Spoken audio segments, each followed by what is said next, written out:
ধরুন আপনি একটি মেশিনের সামনে দাঁড়িয়ে আছেন।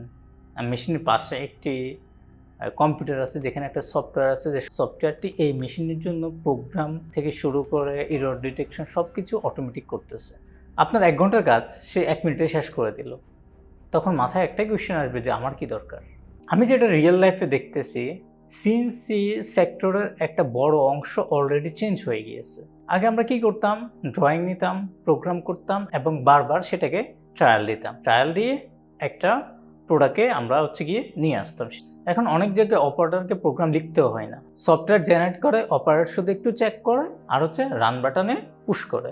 মানে কাজ শেষ না, কিন্তু রোলটা চেঞ্জ হয়ে গিয়েছে। এআই আসলে কোন জায়গায় ইম্প্যাক্ট করতেছে সেটা আপনি কি বুঝতে পারতেছেন? প্রোগ্রামিংয়ে, এরর ডিটেকশনে এবং অপটিমাইজেশনে, যেটা আপনাকে এক্সপিরিয়েন্স দিয়ে শিখতে 2 থেকে 3 বছর সময় লাগতে পারত। আর এই জিনিসটা এআই ইনস্ট্যান্টলি, অর্থাৎ 1 থেকে 2 মিনিটে আপনাকে সাজেস্ট করে দিচ্ছে যে আপনি কীভাবে কাজ করবেন।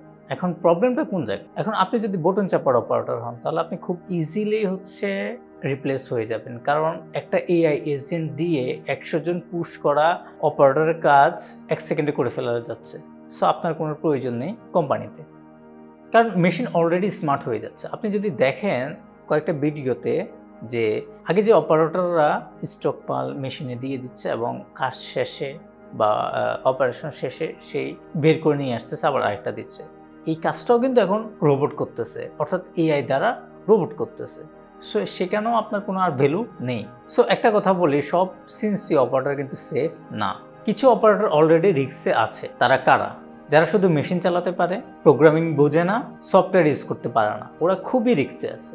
আর তারা যদি আপডেট না হয়, তাহলে তাদের জন্য প্রবলেম আসবেই, অর্থাৎ তাদের চাকরি রিস্কে পড়বেই। এটা ধরেই নিতে হবে, আগামী 1 বছর হোক, আগামী 5 বছর পর হোক। কিন্তু এটা কিন্তু শেষ না, এটার বিপরীত একটি সাইডও আছে। তাহলে আমরা এখন সেটা নিয়ে আলোচনা করব যে এটার বিপরীত সাইডটা কি। যে অপারেটর ক্যাম সফটওয়্যার বুঝে, প্রোগ্রামিং জানে, মেশিনের লজিক বুঝে এবং সে এআই ইউজ করে তার স্কিলকে আরও বেশি ডেভেলপ করতে পারে, এআই তাকে কখনো রিপ্লেস করতে পারবে না। উল্টো এআই তাকে আরও বেশি স্কিলফুল করে তুলবে। আগে মনে করেন যে সে 1 ঘন্টা 5টা কাজ করতে পারতো, এখন সে 1 ঘন্টা 15টা কাজ করতে পারবে এআই এর হেল্প নিয়ে। আমি এআই ব্যবহার করে দেখেছি। এআই গিয়ে অনেক দ্রুত কাজ করতে পারে, যেটা মানুষের দ্বারা করা সম্ভব না। কিন্তু এআইকে ডাইরেকশন দেওয়ার জন্য কিন্তু মানুষকেই প্রয়োজন হয়।